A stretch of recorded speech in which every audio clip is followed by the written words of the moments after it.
Hi, everybody. I'd like to welcome you and thank you for joining today's webinar. We'll hear from 3 Globant experts about how to build successful AI products and ways to implement them to get best results. They will also analyze case studies in various domains, draw actionable insights, and throw light to upcoming opportunities in AI.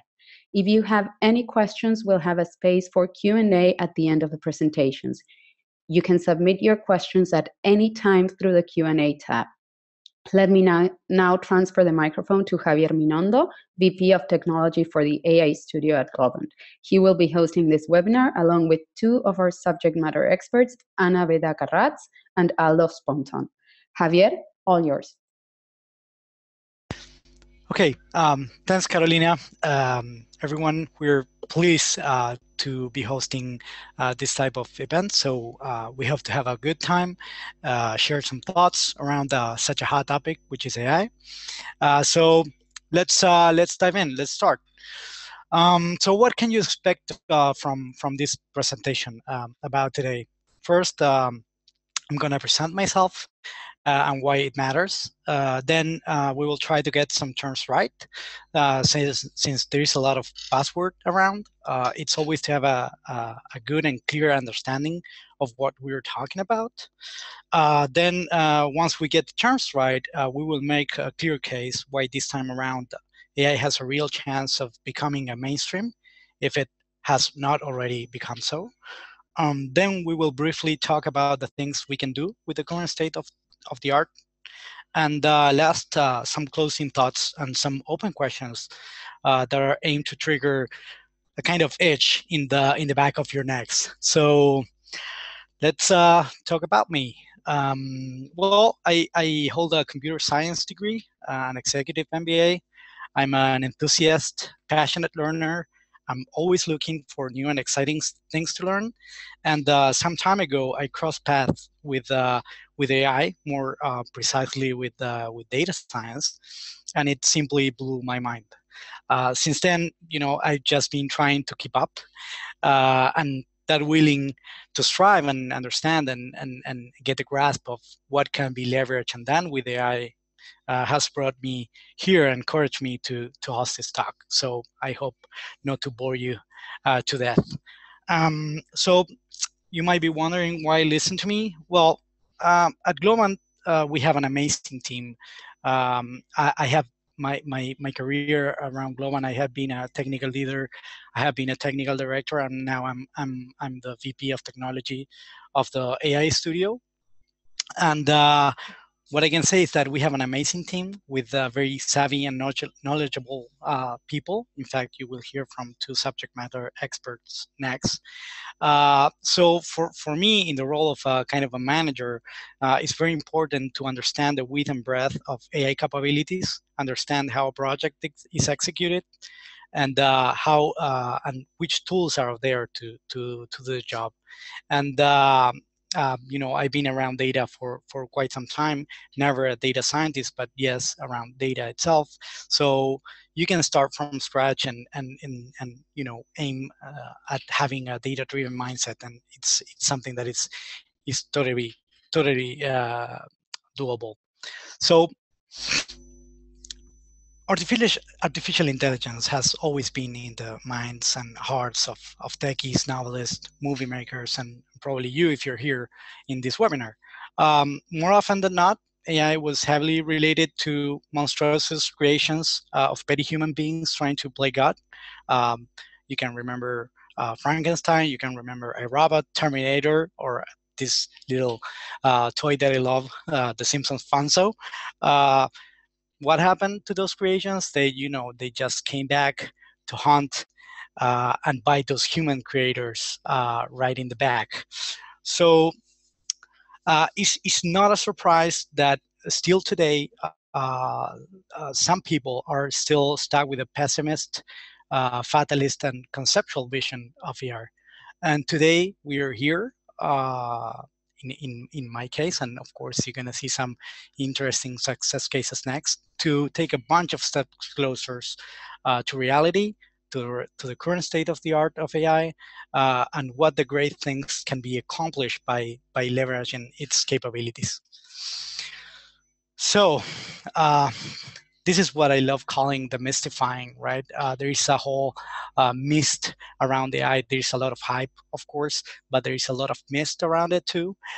So what we love to do, I'm not using the word evangelize, but using the word demystifying, is removing the mist of the way of AI.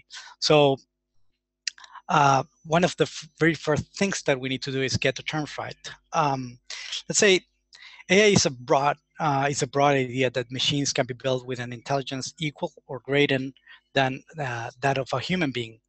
It's not a concept necessarily linked to software or computers. In fact, it's a much older one. But since we don't want to get too philosophical, let's just keep it simple and say that for the sake of this presentation, the following definition is enough. So we're going to treat AI as a practical field of computer science that is dedicated to build systems that have characteristic of intelligent entities, characteristics that implies that the software does not have to be explicitly programmed from every possible casuistic. Now, another term that you might have heard of is general AI. It can be considered as an AI that is not purposely built for a narrowly defined task, but rather be able to do many things in a similar way a human would do. Within the AI community, there are some preoccupied with the potentially destructive nature of general AI. Some advocates of this doomsday-like are Elon Musk. He claims that, since machines have exponential capabilities to scale up, once they have reached a certain level of intelligence, humanity will face what is known a singularity, or simply put, a day that AI will surpass human intelligence at an exponential rate. Of course, on the other hand, we have advocates like Andrew Ng and Mark Zuckerberg, best known for Facebook and Google Brain, and he was recently the chief data scientist at Baidu, with a more down-to-earth vision based on publicly known facts that the singularity, even though it's possible, we are far away from it.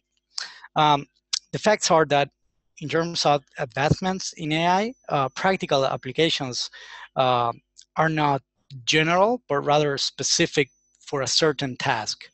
This means that we might have an AI that can beat human playing Go, but not an AI that can wipe out humanity, or at least that we hope to. Also, is the fact that even achieving what might be considered simple things for a human being require a lot of efforts to be accomplished through AI. And those who have been hands-on and playing with these type of technologies know what I mean. So a few examples of narrow or task-oriented AI, which is the common deployment that you can see today. It's computer vision, speech processing, playing AlphaGo, playing poker. I mentioned speech recognition, and you might disagree that is not a specific, but rather a general task. But if you think about it, the task at hand encompasses conversion of speech to text, speech generation, emotion extraction, and so on. Hence, it's actually an array of very specific tasks bundled within a grossly undefined bundle. The bottom line, as I've just mentioned, is that today most common deployments of AI are narrow or task-oriented AI. So another term that you see here, it's natural language understanding or natural language processing, which encompasses the several endeavors to make computers understand human language and communication. In the early days of AI, this was thought to be something really simple to accomplish, and time has proven everyone wrong. In fact, NLU or NLP is one of the most challenging things for a machine to do, simply because human communication is not straightforward. It's very complex and depends hugely on context. NLP techniques have been applied for many years. It's a very interesting field of study, and many great advances are being achieved today. And if you're thinking, yes, in case you're wondering, it's a sort of AI. So what makes an entity intelligent? Um, some things that you can mention are contextual, adaptive, stable, reflexive, improving with experience. But one of the several aspects of intelligence is the capabilities to learn. So as you can imagine, there's no doubt that there wouldn't be no AI without machine learning. So machine learning is the practice of using algorithms to learn from data and then make the determination or prediction. Some of those algorithms have reached very high complexity, especially with the recent developments and advances of artificial neural network, which is the next things that we will talk about. Um, Within ML, again, just to get rid of this buzzword, you might have heard of supervised learning, unsupervised learning, reinforcement learning, clustering, classification, support vector machines, hidden Markov models, and so on. We will not get into the details of all of them. We will, yes, stop in a few of them in the next presentations. But all of those are techniques to do machine learning.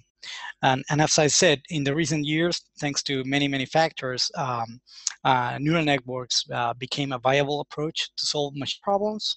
The neural networks are basically inspired by our understanding of the biology of our brains. Neural networks have different, what is called architecture, or a different design. But the common characteristic of all of them is that every neuron are arranged in layers. So having that in mind, and no pun intended, deep learning is the result of developing neural networks with many hidden layers and specialized structures. For this reason, are called deep, and hence giving the rise to the term deep learning. Of course, deep learning is one of the fastest growing, most exciting fields within machine learning. So that's no wonder all over the news. You're gonna see a lot of news about deep learning. Some caveats, of course, of deep learning is that it needs a huge, and when I say huge, it's capital huge amount of data and capital huge amounts of computing power. Last but not least, it's data science is there, so I don't want to forget to mention it, but let's say it's a practical field that is kind of in the crossroads of applied statistics, computer science, and ML. So why it's important to have all the terms right? Because again, to get rid of the mist, we need to have a clear understanding of what is what. So if you try to remember what AI is, what machine learning is, and what deep learning is, a simple, clear way to see it is looking at this picture right here. It's very simple. Remember, deep learning is a way of doing machine learning. Machine learning is a subfield of AI. So, okay, why? Why now? Here. So throughout history, we have seen a pattern of breakthroughs in AI, some hype, some funding, some development, deployment, and then a huge nothing period of extended nothing that were called AI winters. So if this type of boom and bust cycles have happened several times in the past, then why should we invest and bet on AI this time? So there are a few conditions that we think are very beneficial and promising for the development of AI and why it's becoming mainstream. First, internet ubiquity is one. You have billions of devices connected to the web. This means that on a daily basis, the amount of data generated, processed, stored, and made available is getting bigger and bigger. Storage and processing power is cheaper and growing. Then you have cloud infrastructure. Remember Deep Blue, how big and expensive it was. Of course, thanks to all the previous factors, an incredible growth in open source communities and tools have appeared. Big tech players are investing heavily into the development of AI. Lots of media hype, of course. and since there is a promise of economic benefit with reduced amount of risk, then there's people and companies investing heavily in the advancements on AI and adopting AI solutions. So we are pretty sure, and we can say for sure that this time around, AI is here to stay, and the winters are gone. So, of course, in this slide, what we want to see is we want to start with the opinion of one of the biggest names in AI right now, which is Andrew Ng. And what he says, and please, savvy listeners, always be aware of this name, Andrew Ng. What he talks about and tweets about is always interesting. So, someone to follow. So according to him, surprisingly, despite the AI breadth of impact, the types of AI being deployed today are still extremely limited. Almost all of AI recent progress is through one type, in which some input data, A, is used to quickly generate some simple responses, B. So for example, input A could be pictures, and we want a response B of the type, for example, are there human faces in the pictures? With this sort of AI, we could build, for example, a photo tagging application. Or input A are loan applications, and we want a response B of the type, will the loan be repaid? And with this, we could build an AI-powered loan approval application. So I think you get the gist of it. So we will see a few examples right now and some considerations to have in mind. First off, successful AI products must be driven and designed to help people accessing and processing information and facilitating the decision making. Secondly, we need data, lots of it, and if it's labeled, even better. As we said previously, there is tons of data available, but it doesn't necessarily mean that it is useful as to develop AI. And then that's when the job of the data scientist go in and understand the data, clean it, integrate it, process it, and eventually label it for training an algorithm. One of the very interesting challenges that can be tackled in an easier way with AI is computer vision. So computer vision, through deep learning algorithms, you can recognize objects and actions in videos and pictures. Just as a disclaimer, other techniques for image processing have also worked in the past, but the accuracy and performance of deep learning have greatly surpassed those approaches. So in this particular case, we can see, for example, an ensemble of models built on TensorFlow with 1 million training data sets of faces, doing the training on Amazon. And as you can see here, the beauty of this photograph is that we're doing all of this leveraging cloud infrastructure, using millions and millions of data points, using just a simple computer and running everything on a simple environment. So in fact, this whole architecture, and we will see in the next presentations, basically the whole architecture to do the object and facial recognition in the images is basically doing through a convolutional neural networks, and this is kind of for you to have an idea of what a convolutional neural network means in terms of the architecture, and we will see that in the next presentations. So some closing thoughts. Some might remember a case that happened to Google back in 2015 when a photo of an African-American family was AI tagged as gorillas. Now, some questions. Was that a bug? Was the algorithm failing? The answer is, in fact, pretty straightforward. The training data set selected to tackle those problems did not contemplate or did not have enough examples of African-American families. Hence, the algorithms were not tweaked correctly, and hence the classification error occurred. But this leads us to think, what are the biases, or what are the things that we need to consider when building these types of solutions? Another very interesting thought is our consideration is how to build system in a way to avoid reinforcement of social inequalities. Kathy O'Neill describes in her book, which I highly recommend, Weapons of Math Destruction, algorithms and big data can and do perpetuate inequalities that instead of improving the society have a serious negative effect. So how can that happen?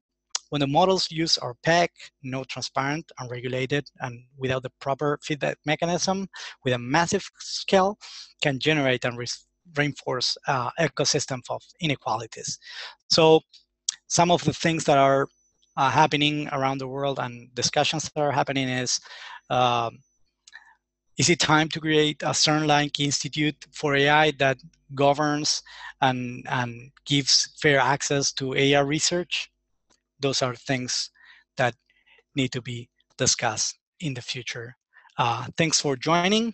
I will handle the presentation to Anna, and as our mentor, Tiny Rick, says, many incredible things are possible. Let's just bet on science. So Anna, this is where you take over. Hi, everyone. I am just getting ready to project the slides.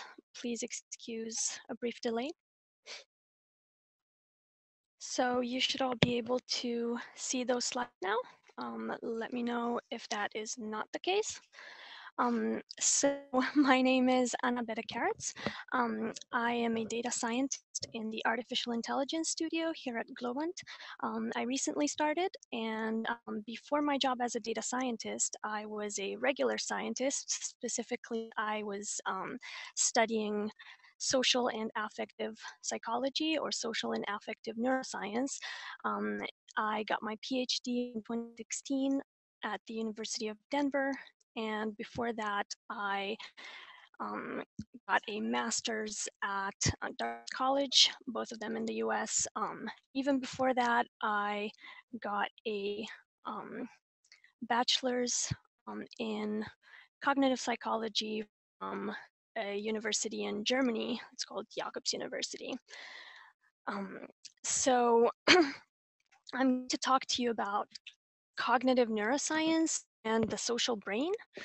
And you're going to understand what is up with the dead salmon, or what was up with dead salmon in a little bit. So as an overview, I will go a little bit through definition and history of cognitive neuroscience.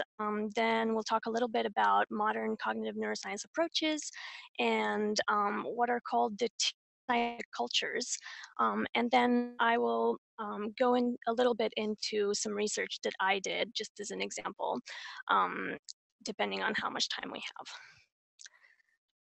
So what is cognitive neuroscience? Cognitive neuroscience is the scientific field that is concerned with the study of the biological processes that underlie cognition, with a specific focus on how the brain is involved in mental processes. People have always been interested in studying the brain and studying how it's involved in mental processes since 4000 BC, approx. That's the earliest example that we have of people attempting something akin to brain surgery. And you have an image from a skull found in Sumer, in the Sumerian region, right here. Anna, sorry to interrupt you, but I'm very sorry. I'm getting notifications that your volume is a bit low.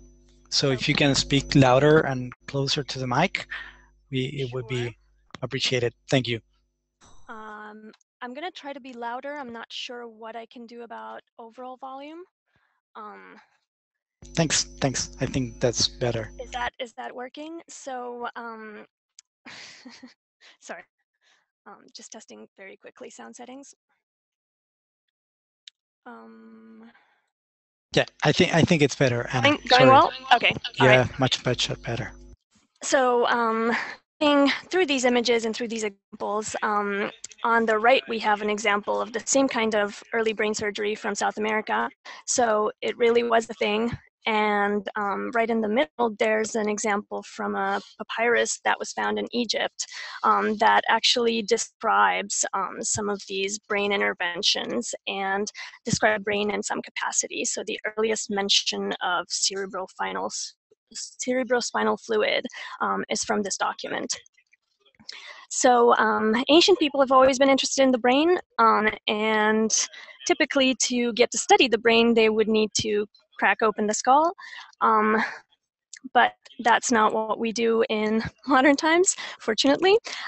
We have other techniques that are not invasive.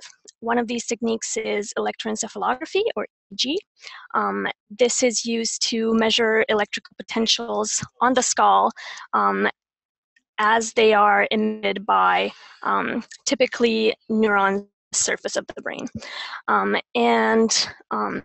Even more recently, we have functional magnetic resonance imaging, with which we are actually able to look inside the brain deeply in 3D, and with quite decent temporal resolution, though probably not as good as EEG. So these are some of the things that we can accomplish with magnetic resonance imaging on a human brain.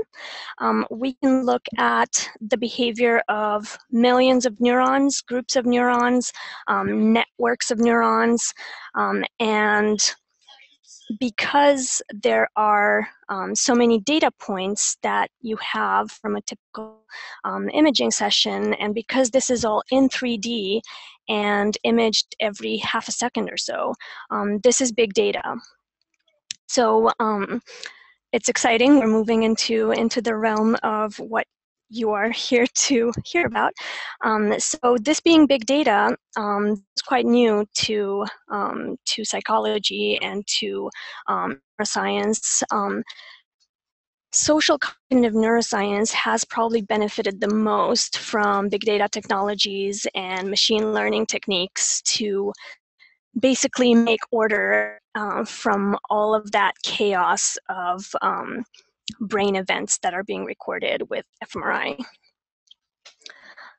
Of course, this did not come without its own pitfalls, and one example of a pitfall comes from this study, in which a dead salmon was found to react with brain activity in a study about interspecies perspective taking. Salmon was dead, so there shouldn't have been any brain activity. The point of this study was to illustrate that if you do not apply proper multiple comparison corrections to such big data, you are bound to have false positives. This actually got an Ig Nobel Prize. If you don't know what that is, you should look it up. You'll have some fun. At least if you're a nerd like me, you will. What this illustrates, beyond the importance of correcting for all of the multiple comparisons we're making and not ending up with false positives, is actually a more deep divide in scientific culture. And I call this two scientific cultures. So there are mainly two approaches to inferring information out of data. One of them is via classical statistical modeling. This is what most of science is doing, and this is here on the right. So the key concern here is explanation, answering the question why. There's a relationship between X and Y, and by modeling that with known statistical techniques such as linear regression or logistic regression, we're able to answer the question of why is this phenomenon happening, and able to test hypotheses. However, this is done in a very yes or no binary kind of fashion. The hypothesis is either correct, and we can study further phenomenon, or we cannot tell whether that hypothesis pans out, essentially. So that is physical science, and on the left we have what's more of a data science approach based on machine learning, in which the goal is prediction. So we have some kind of relationship between X and Y, and unconstrained by explaining what is going on inside this black box, if you will, we can apply other techniques such as neural networks, which are very powerful techniques that can accomplish this goal of prediction, what will happen next. And the key concern, or the main model validation here, is predictive accuracy. So it's no longer a yes or no hypothesis testing type of validation, but it's based on predictive accuracy. Am I able to predict future instances of reality, and how well am I able to do that? A lot of artificial intelligence and a lot of machine learning is doing exactly this. Of course, in practice, the two are often combined, and they're combined in very, very creative ways. Nowadays, policy making is as such that they will have to be combined ever more. For example, lots of algorithms based on artificial intelligence and deep neural networks are being, the people developing these algorithms are being pressured to explain how these algorithms are getting to the results that they're getting. And one key example of that is self-driving cars. What happens when there is an error and a self-driving car gets into an accident? Who's at fault? And that is very, very difficult to answer when you don't really know how those decisions got to be what they were by the algorithm.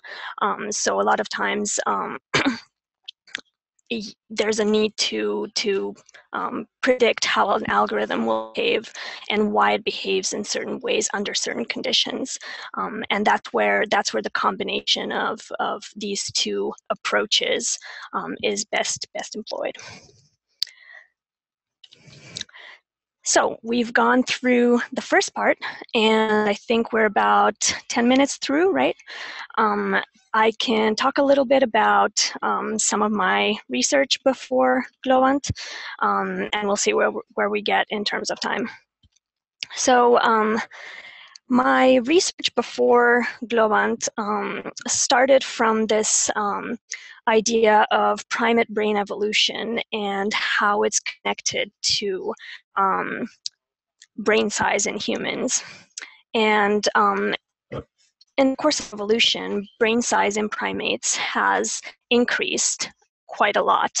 And what's increased most is this outer part of the brain that's called the neocortex. So not these deeper structures. These deeper structures have not gained too much in volume, but this part, that's the neocortex here, has.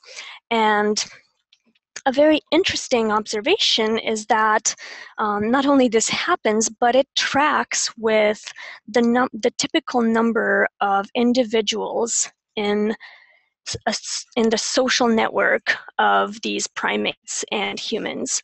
So the larger a primate group's social network, the larger the neocortex ratio of the brain.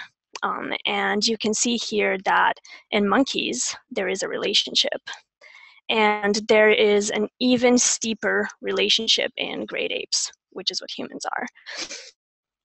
So this is quite exciting because it suggests that a lot of what the brain does is social in nature.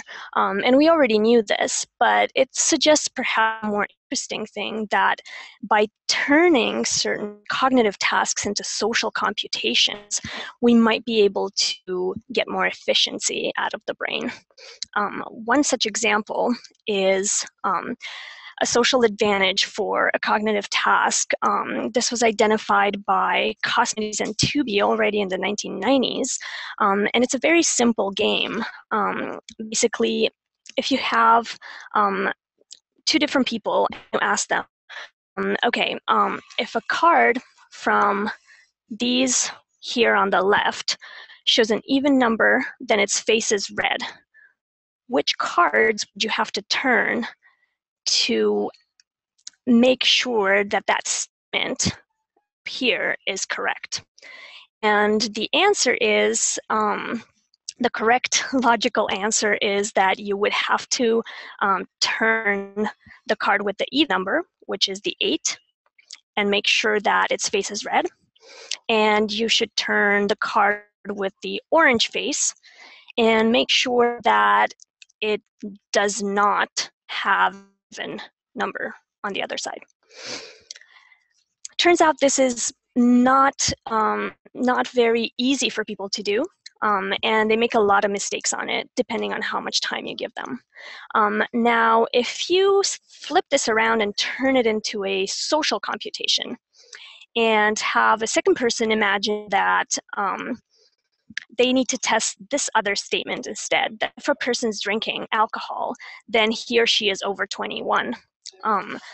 And let's say that you have people at a bar, 16, 25, one of them's drinking a soda and one of them's drinking a beer. Who do you card and whose drink do you test to make sure that this statement is true, right? So to enforce this law, for example. And the answer here is fairly obvious to people. You're not interested in what the 25-year-old is drinking. They can drink whatever they want. You want to make sure the 16-year-old is not drinking alcohol, so you would turn this card. And you want to make sure that whoever's drinking beer is over 21, so you want to turn this card. Not only are people correct more often on this social computation type of task, but they're also able to solve it faster. So one of the things I did in graduate school was apply this sort of social computation view to emotion regulation. And emotion regulation is this ability that humans have to change how they feel, change the emotions they have, change their duration and their intensity. And it's a very adaptive thing to do. It's connected to a host of advantages in social situations and non-social situations. So we know quite a little bit about the neural circuitry of emotion regulation, but the question remains whether and how we can turn this into a social computation to get it to function better. Because it turns out emotion regulation is actually quite a difficult thing to do, and people fail at it a lot of times. So in order to answer this question, I got people into the lab, and I envisioned two forms of emotion regulation, one of them self-focused and one of them other-focused.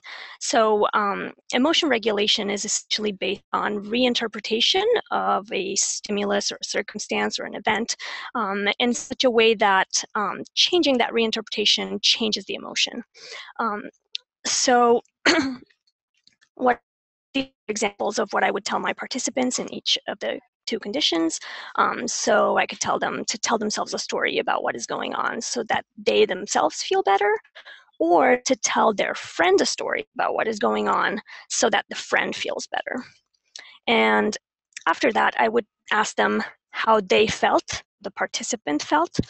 And it turns out that they felt better after regulation than when they weren't regulating. So I would show them pictures of neutral things, and they wouldn't feel a lot of negative emotion. I would show them pictures of negative things, and they would feel a lot of negative emotion. And then when I asked them to downregulate that emotion by using the reinterpretation technique from above, they would feel better. And lo and behold, what was interesting was that when I asked them to do this by thinking of a close other, they reported that it was less difficult to do.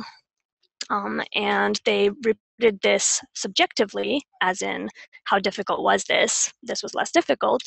And it also tracked with regulatory after effects. There's a typo there on the slide. But basically, if I gave them a second task to do, they exhibited more endurance on that second task. And the second task had to do with holding these hand grip things in a fully gripped position. So they had quite a lot of regulatory endurance in the close other condition, indicated that they were maybe not as tired in that condition. And here is what the brain was doing. Essentially, the brain was recruiting some new areas that are not typically recruited in the self regulation, which is what we know about. So that was interesting. And I think it's time to wrap up. I can obviously talk about this for a lot longer, but in the interest of time, I will hand over to Aldo. Thank you. Okay, good, Anna, thank you. Just before start, I will remember you guys, attendees of this webinar, that you can post your questions in this Q&A section below, so we can answer them after the presentations, or maybe leave during the presentations. So remember you that. I will share my screen.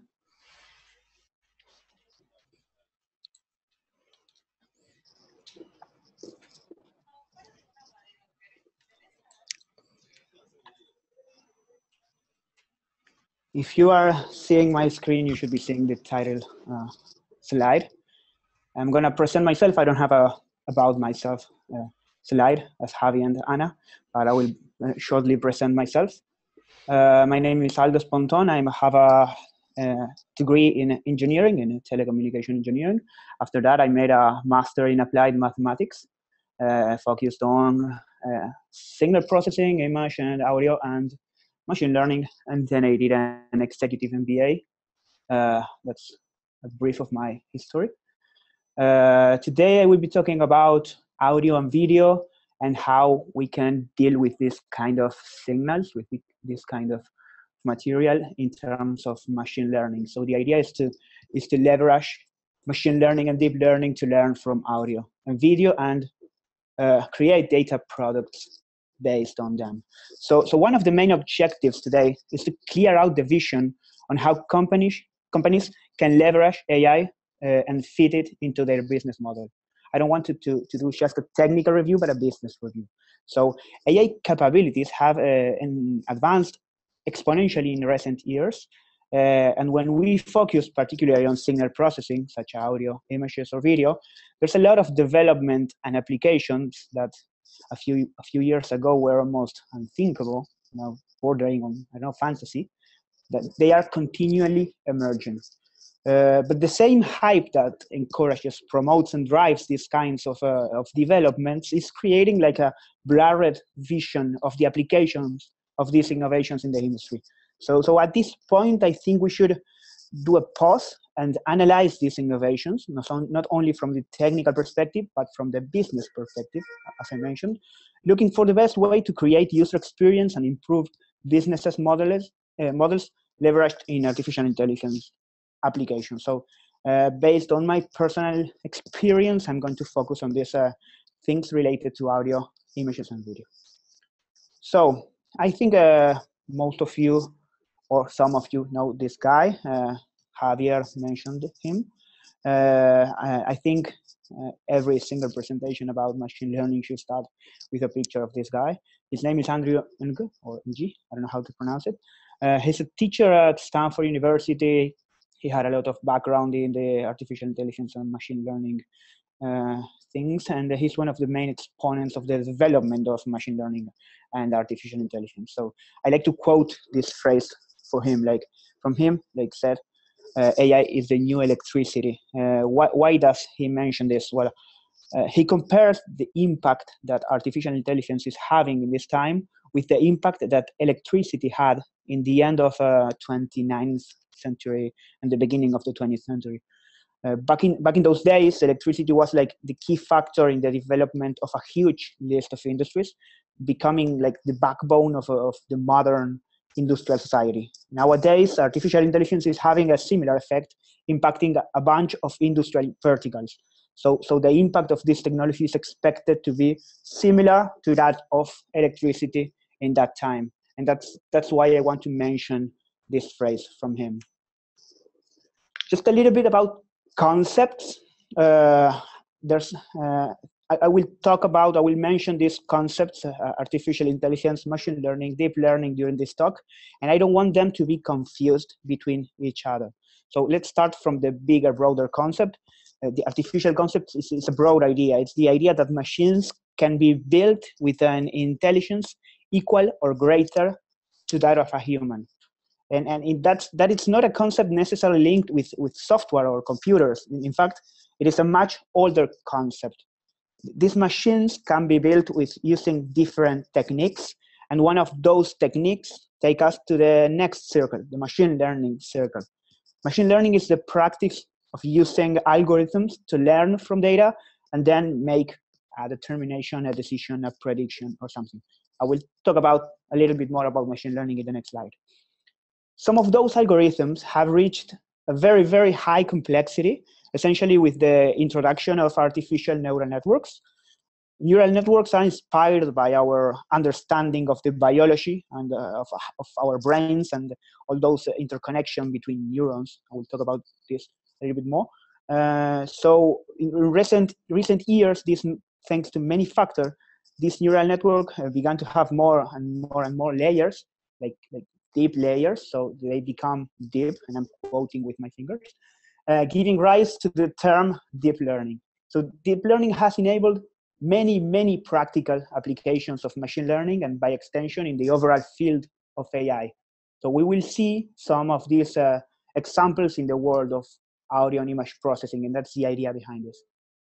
So having made this concept clear, let's start going a little deeper into what machine learning is.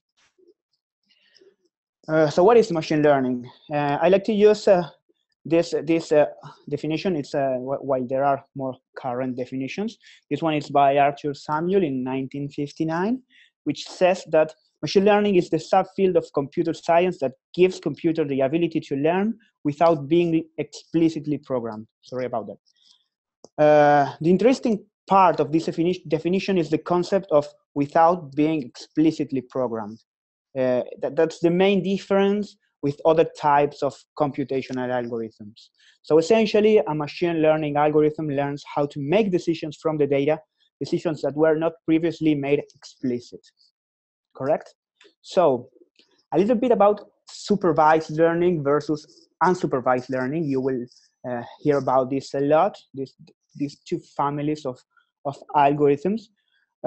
Basically, in supervised learning, algorithms learn from the data for which we know the output. So training data is what we call, it's labeled, it's tagged. So we know about the real truth in the data. And examples about this is like problems like classifications or regressions. In the other side, in unsupervised learning, we don't know the desired output for our training data. So we let the algorithm discover relationships or patterns in the data. So typically examples are like dimension reduction or clustering or grouping or trying to find patterns inside the data. Let's see how the process of creating a machine learning application works, the machine learning workflow. The process of developing these machine learning based data products, it is hardly, as it said, is hardly ever a linear process. This means that we rarely follow this flow in a sequential way. The first step of any process of designing a solution using machine learning, and in general any data science process, is the goal definition. We cannot advance in the process of data analysis if we do not know the objective that we want to fulfill or the question that we want to answer. then the entire iterative process starts with data gathering and feature engineering to get then to the model training and model testing stages. As I said, this process is iterative because the result of a stage can or may imply that we need modification in the previous stage, like more data or better features or more training steps, etc. This process ends with the deployment of a data product based on a model trained to answer the original question. Even that original question from the beginning may change if we discover that it is not possible to answer with the available data. So this process can be more complex that we think. So I like to explain this process because many people think they are like doing machine learning just because they get data from a database and they try different algorithms because, I don't know, because they are fashion or something, and most of them doesn't work and they don't understand why and they cannot explain why. So using it's like the phrase like using a scalpel doesn't make you a surgeon. Well, if you get the idea, it's using this kind of tools without explaining how this work, or even worse, why they don't work, it's quite a danger. So much of the disappointment with these technologies, such as machine learning, data science, or big data, or everything around, is that they are applied as if they were libraries in any languages. And after seeing that they doesn't work, people believe that the problem is the technology and it's not the way that it has been applied.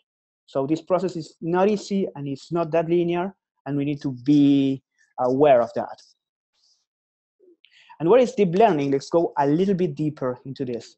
As we've seen before, deep learning is a family of machine learning algorithms based on learning representations of data. Deep learning has dedicated to the study of artificial neural networks, as I mentioned, with one or more hidden layers. That's why this is called deep learning, because it has hidden or deep layers. Neural network can have a large variety of shapes and architectures. Javi mentioned convolutional neural networks, recurrent neural networks. They are used for different problems. We will see a couple of examples later. They are great for example, for processing images or things that happens in a two-dimensional world or 2+ dimensional world. Convolutional neural networks are good. And when you have like sequences like audio signals or texts, you will probably use recurrent neural networks or some variant of it. So answering the question, why now? Javier made a business approach of the answer of why now. I just want to do a short technical approach or technical answer of why now, why this is happening right now. There are many technological enablers that have driven the deployment and the use of these techniques. For example, services such as infrastructure as a service, that I can now rent extremely powerful computers in the cloud without having to buy them. Also hardware, dedicated hardware like graphic processing units, GPUs, or tensor processing units, TPUs, which have a very high computing power and they are asequible. Software, of course, open source libraries that have been released to help us working with these techniques.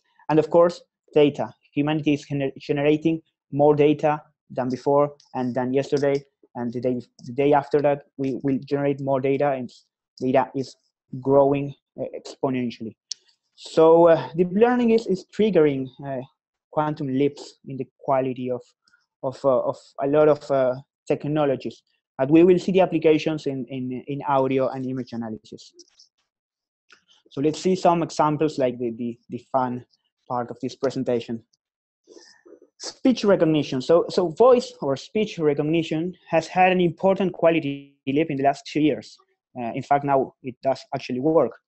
This task, which is solved almost intuitively by a human, is incredibly hard for a computer.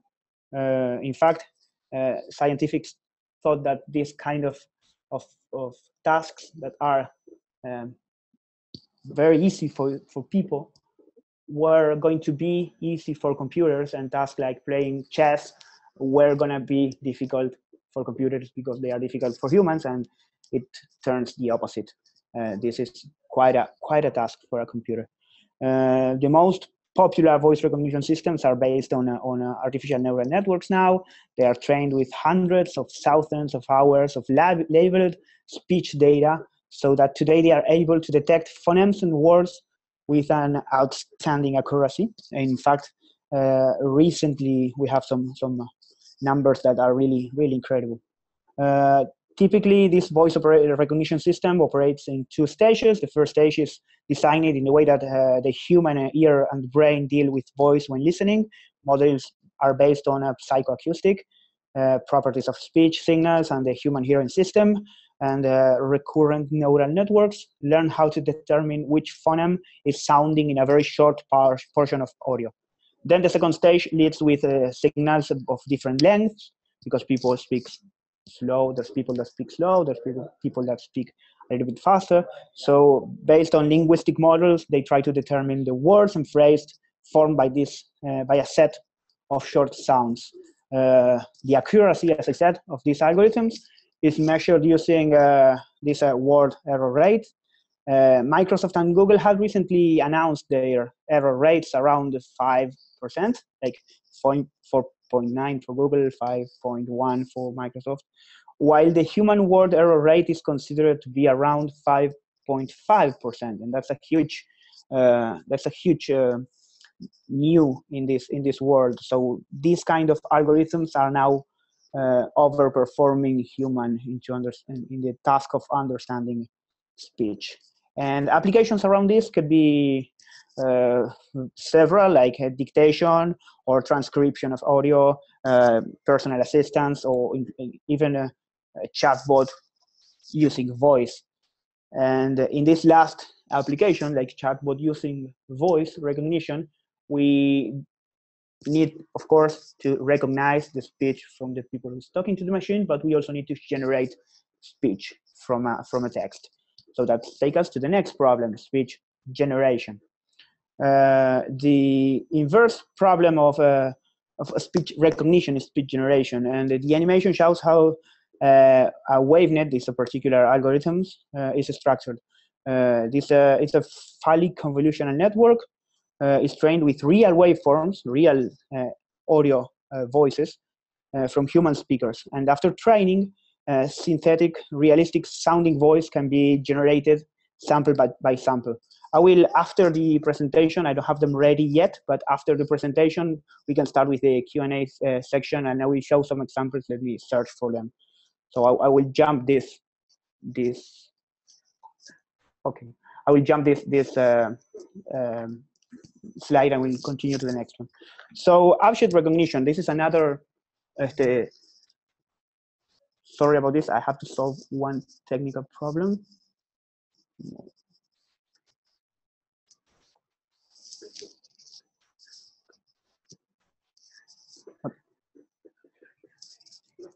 Okay. Sorry, we have to stop the slides right now. I think we ran out of time. I have just some other examples that I can make public after this. So Carolina, I will let you continue with this. Yes, I apologize to everyone, but we've run out of time and we cannot go over. I'd like to thank our speakers and all of you for attending this webinar. We will be sending you a link with the recording, and it will also be hosted on our YouTube channel. We will attend there to the questions that were posted. Some of them have been answered. The rest we will answer on that email, as well as add additional information that the guys weren't able to fit in. We welcome you to send any feedback that you have to stayrelevant@globant.com. We also invite you to continue exploring the power of artificial intelligence in our blog, stayrelevant.globant.com, and to take a look at our upcoming annual event that will deep dive in this trend by visiting converge.globant.com. And with that, we say goodbye. Have a wonderful day.